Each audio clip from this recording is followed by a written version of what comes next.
เจียมตัวเองตั้งแต่วันที่ได้พบเธอครั้งแรกฉันรู้ได้ทันทีใครก็ชอบเธอ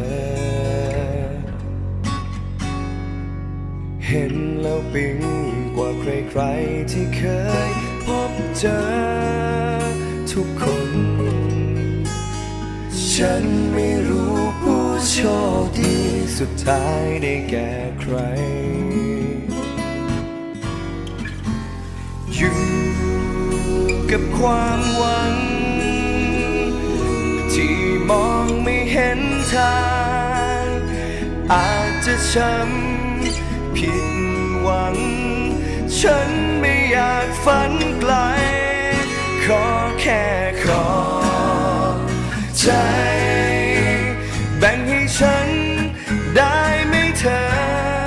ฉันจะขอใจแค่ได้รู้ว่าเธอ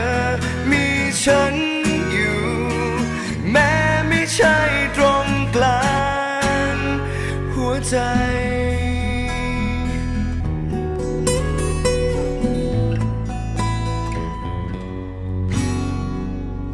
ของรู้อย่างใครๆที่คอยทุ่มเทให้เธอ